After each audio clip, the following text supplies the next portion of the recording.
Hello guys, അപ്പോൾ തുടങ്ങാം. ഇന്ന് നമ്മളൊരു സിനിമ കണ്ടു, ഹോളിവുഡ് ഫിലിം F1 ഫോർമുല 1. സാക്ഷാൽ ബ്രാഡ് പിറ്റ് നായകനാകുന്ന ഫോർമുല 1. കൂടെ അഭിനയിച്ചിരിക്കുന്നത് കെറി കോണ്ടോൺ, ഡാംസൺ ഇദരീസ്, ജാവിയർ ബെർഡം മറ്റേ no country for old men ആ സിനിമയിലെ പുള്ളിക്കാരനാണ്. അപ്പോൾ ഞാൻ പൊതുവെ ഇംഗ്ലീഷ് സിനിമകളൊന്നും തിയേറ്ററിൽ പോയി കാണാത്ത ഒരാളാണ്. ഞാൻ ലാസ്റ്റായിട്ട് കണ്ടത് എനിക്ക് തോന്നുന്നു ഓപ്പൺ ഹേമറാണ്. അതും കിലിയനും നോളനുമായിട്ടുള്ള ഒരു കൊളാബറേഷൻ ആയതുകൊണ്ട് പോയതാണ്. And that was A nice experience. പിന്നെ ഈ സിനിമ ഒരു അൺഎക്സ്പെക്റ്റഡ് ആയിട്ട് ഒരു മഴയത്ത് ഫുഡൊക്കെ കഴിച്ചിരുന്നപ്പോൾ ഒരു സിനിമ എന്തെങ്കിലും കാണാമെന്ന് വിചാരിച്ച് കയറിയതാണ്. അല്ലാതെ റിവ്യൂസോ അല്ലെങ്കിൽ ഒരു ഡിസിഷൻ എടുത്ത് വേണമെന്ന് പറഞ്ഞ് പോയതല്ല. But it was a great experience. തിയേറ്ററിൽ തന്നെ ആ സിനിമ കാണണം. സൂപ്പറാണ്. ഒരു ഫോർമുല 1 ഒരു റേസ്. നിങ്ങൾക്കറിയാം F1 എന്താണെന്ന്. ഈ സിനിമ ഡയറക്റ്റ് ചെയ്തിരിക്കുന്നത് ജോസഫ് കൊസിൻസ്കിയാണ്. പുള്ളിക്കാരന്റെ പേരാദ്യം കേട്ടപ്പോൾ എനിക്ക് തളപതി വിജയുടെ നൻപല്ലി വിജയുടെ പേരുണ്ട്, കൊസക്സി പസപ്പുകൾ, അതുപോലെയൊക്കെയാണ് ഫീൽ ചെയ്തത്. പിന്നെ സ്ക്രീൻ പ്ലേ ബൈ യെഹറൻ ക്രൂഗർ. ഇവർ രണ്ടുപേരും തന്നെയാണ് ഇതിന്റെ സ്റ്റോറി എഴുതിയിരിക്കുന്നത്. ഇതിന്റെ സ്റ്റാർ കാസ്റ്റിൽ ഉപരി ഇതിന്റെ ഈ പ്രൊഡക്ഷൻ ഒക്കെ ചെയ്തിരിക്കുന്നതും ഈ സിനിമയിലുള്ളവർ തന്നെയാണ് കൂടുതൽ. ഈ ബ്രാഡ് പിറ്റ് ഉണ്ട്, പിന്നെ F1 ലെജൻഡ് ലെവിസ് ഹാമിൽട്ടനും ഈ സിനിമയിൽ വൺ ഓഫ് ദ പ്രൊഡ്യൂസറാണ്. പുള്ളിക്കാരൻ ഈ സിനിമയിൽ അഭിനയിച്ചിട്ടുമുണ്ട്. അത് നിങ്ങൾക്ക് സിനിമ കാണുമ്പോൾ മനസ്സിലാവും. ആൻഡ് ത്രൂ ഔട്ട് ഒരു സിനിമാറ്റിക് എക്സ്പീരിയൻസ് ആണ് ഞാൻ ഇതിൽ കണ്ടത്. ഈ 2:36 എന്തോ ഉണ്ട് സിനിമ, 2 മണിക്കൂർ 36 മിനിറ്റ്.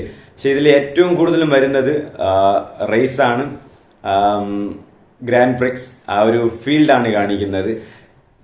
റേസ് കാർ ഓടിക്കൊണ്ടേ ഇരിക്കുന്നതായിരിക്കും. ഈ ഒരു 2 മണിക്കൂർ 25 മിനിറ്റും സിനിമയിൽ കാണിക്കുന്നത് റേസിംഗ് തന്നെയാണ്. പക്ഷെ അത് എത്രമാത്രം ബോറടിക്കാതെ അല്ലെങ്കിൽ ആ ഒരു എനർജി ആയിട്ട് അല്ലെങ്കിൽ ആ എമോഷണലി കണക്ട് ആയിട്ട് അത് ആ ഒരു വെൽ ഡിസേർവ്ഡ് ആയിട്ട് അല്ലെങ്കിൽ വെൽ പ്ലാൻഡ് ആയിട്ട് അവിടെ ചെയ്തിട്ടുണ്ട്. ആൻഡ് ബ്രാഡ് പിറ്റ് ഒക്കെ പറയുന്നത് സത്യം, പുള്ളിക്കാരൻ എങ്ങനെ വന്നാലും മരണ ലുക്കാണ്. അവരുടെ ആ ഫീൽഡിലേക്ക് പുള്ളിക്കാരൻ 2-3 ബാഗൊക്കെ ഇട്ടിട്ട് ചുമ്മാ വേറെ ഒരു ജീൻസ് ഒരു ഷർട്ട് ഒരു കണ്ണാടി വെച്ച് വെറുതെ നടന്നു വരും. ആ സ്ക്രീൻ മുഴുവൻ ഒരു മാരക ലുക്കാണ്. പിന്നെ ചില കഫേയിലൊക്കെ പോയി നിൽക്കുന്ന ഒരു 1-2 സീനൊക്കെ ഉണ്ട്. ഡ്രസ്സിങ്സ് ഒക്കെ അപാരമാണ്. പിന്നെ ഈ ജാവിയർ ബെർഡം, ഞാൻ മുന്നേ പറഞ്ഞ പോലെ ഈ നോ കൺട്രി ഫോർ ഓൾഡ് മാനിലെ നടൻ, പുള്ളിക്കാരനും സൂപ്പറാണ്. ഇവരൊക്കെ സത്യം പറഞ്ഞ ഇവരൊക്കെ ഡ്രസ്സ് ഒരു വേണമെന്ന് പറഞ്ഞ് ചെയ്യേണ്ട ആവശ്യമില്ല. ചുമ്മാ എന്തേലും വന്ന് ഇട്ടുകൊണ്ട് നിന്നാലും സൂപ്പറായിട്ടിരിക്കും അവർ. ആ ഒരു ലുക്കും ആ ഒരു സംസാരവും അങ്ങനെയൊക്കെ വന്ന് നിൽക്കുമ്പോൾ പിന്നെ അവരുടെ ഈ രണ്ടുപേരും തമാശ അടിക്കുന്ന കുറച്ച് സീൻസൊക്കെ ഉണ്ട്. തിയേറ്ററിൽ സിനിമ നിങ്ങൾ പോയി കാണണം. നിങ്ങൾക്ക് എന്തായാലും OTT-യിലൊന്നും ആ ഒരു ഫീൽ അടിക്കാൻ പോകുന്നില്ല. F1 was a great hell of experience. And Brad Pitt നിങ്ങൾ മാസാണ് സത്യമായിട്ട്.